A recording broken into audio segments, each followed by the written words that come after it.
continuidade ao seminário sobre o livro de Neemias, capítulo 3, a parte 2, a importância das portas e o muro na edificação. Amados, a importância das portas de Jerusalém. Através do livro de Neemias, identificamos portas que haviam em Jerusalém, amados. Naqueles dias, sua importância histórica e espiritual. Capítulo 3, versos 3, 6, 13 e 15. Cada porta tinha sua importância para a entrada e saída de pessoas, comerciantes e animais. Nos dias de Neemias, as portas foram restauradas por judeus fiéis e dedicados. Capítulo 3, verso 13. A importância das portas naqueles dias. As portas serviam para impedir a entrada de inimigos e ofereciam segurança ao povo. Josué 6:1. Nos dias de Neemias, depois de recuperadas, as portas ofereciam segurança aos poucos habitantes de Jerusalém. 7 e o verso 13. Jesus conheceu essas portas e entrou por elas várias vezes. João 2:13, por exemplo. Na maior parte das cidades e aldeias dos hebreus, a única praça ou lugar aberto encontrava-se logo dentro da porta. Capítulo 8, verso 16. Ali vendia-se e comprava-se, segundo o Rei 7:1. Questões se decidiam, segundo Samuel 15:2. E se fazia toda espécie de negócio. Gênesis 23:10. As portas eram o centro da vida social do lugar. Jeremias 17, e o verso 19. Jerusalém era uma cidade de muitas portas. A descrição de Neemias nos dá uma visão de muitas portas em Jerusalém, onde cada um tinha sua importância histórica e cultural. Cada porta oferecia uma oportunidade de entrada e saída. Em nossa vida também há muitas portas por onde podemos entrar e sair. Mateus 7:13. Mas Jesus é a única porta de acesso ao reino de Deus. Espiritualmente, as portas estão relacionadas às decisões da nossa alma, nossa vontade e nossas escolhas. É na porta que decidimos quem por ela entrou ou sai, ou quem deve ser fechada ou aberta. Haverá um momento em que a porta deverá estar aberta e outros em que ela deverá estar fechada, dependendo de quem ou do que deseja passar por ela. Portas caídas falam de vontade inconstante, enfraquecida. Portas no devido lugar falam de decisões acertadas. O simbolismo das portas, amados. As portas de Jerusalém são cheias de simbolismo espiritual para nós.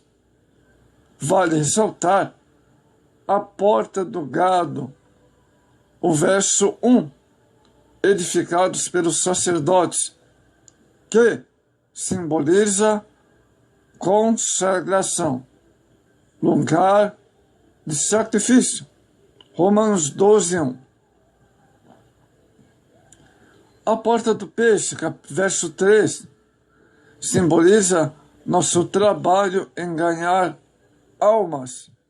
Mateus 4, o verso 19 e o verso 20. porta das ovelhas, verso 6, fala de tradição de marcos antigos. Provérbios 22, 28. Pela porta do vale, verso 13, saíam as impurezas da cidade. Isto simboliza a limpeza que deve haver na casa de Deus. Salmo 93, 5. A porta do montouro, verso 14, de onde saiu o lixo da cidade, para o vale de Inom, Jeremias 19, 2, nos ensina que deve haver uma porta aberta para sair de toda a sujeira da nossa vida. Colossenses 3, o verso 8 e 9. Porta da fonte, verso 15, fala das bênçãos divinas em nossa vida.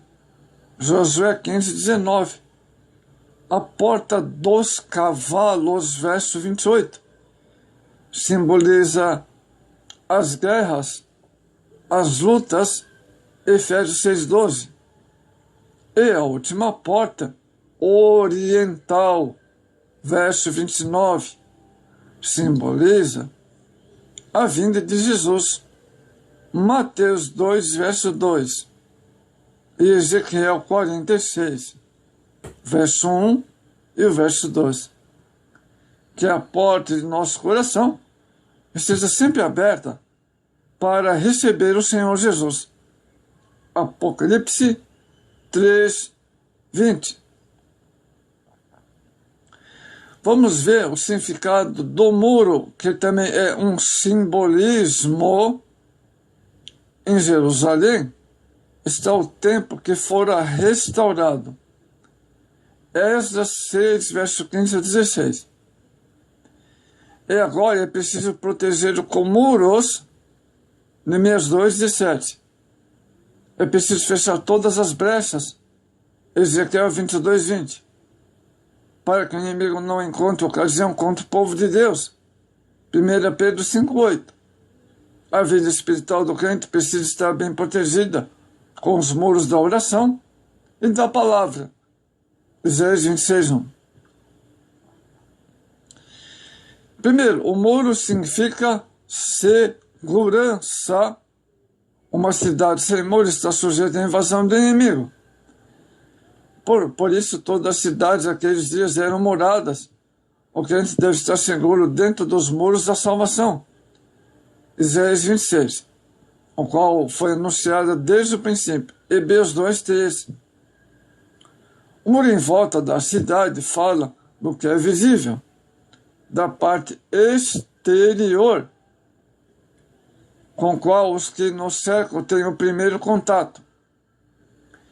Eles representam a nossa personalidade, aquilo que manifestamos em nossos relacionamentos. Esses muros podem estar nos mais diversos estados de conservação e beleza, representando a proteção tudo quanto há dentro da cidade. Muros com brechas, caídos, além de feios, são vulneráveis à invasão de inimigos que terão prejuízo à nossa vida espiritual. Outro significado do muro significa doutrina, ensino. A palavra de Deus tem sido todo o tempo um muro de proteção para o povo do Senhor. Provérbios 4, o verso 6 e o verso 7. Assim como os muros protegiam Jerusalém, Salmo 122, o ensino deve cercar o cristão para que não seja atingido por dados das heresias, dos falsos ensinos. Segundo Timóteo 3, verso 14 e verso 15. Muro significa proteção. Desde que saiu do Egito, Israel esteve debaixo da proteção de Deus. Êxodo 13. O povo de Deus sempre precisará ser protegido pelo Senhor. Zacarias 2, 5. Pois como ovelhas somos indefesos, Salmo 109, verso 176. Assim como o muro oferecia proteção a Israel, o Senhor é a proteção do seu povo. Colossenses 3,6. As torres do muro falam do lugar de vigilância, e delas que se detecta a aproximação de inimigos ou mensageiros de boas novas. Nós precisamos dessas torres, isto é, de uma atitude de vigilância alerta para que não sejamos atacados inesperadamente, o que nos levaria à derrota.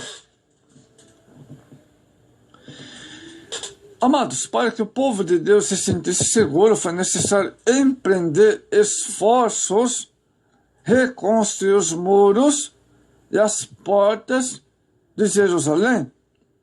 Isso se deu num clima de fé, coragem, participação de todos os que amavam a obra do Senhor.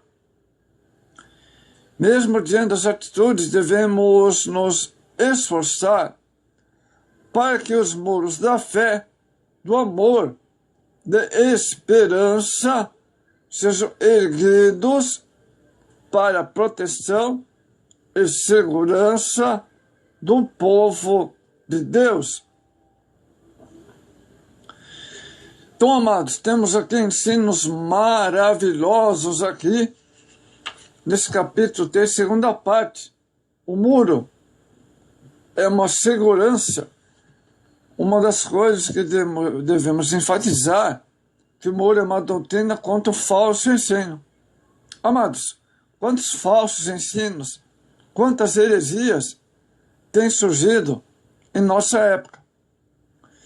Mas a palavra de Deus tem sido todo o tempo uma proteção que, pela palavra de Deus, nós podemos combater os falsos ensinos, os falsos profetas.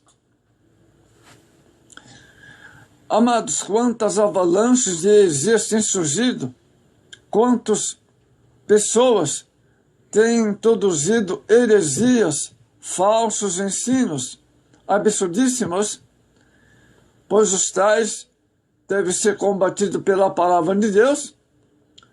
As heresias não devem ser toleradas dentro da casa do Senhor, mas antes devem ser refutadas e não aceitas, pois a palavra de Deus é muro.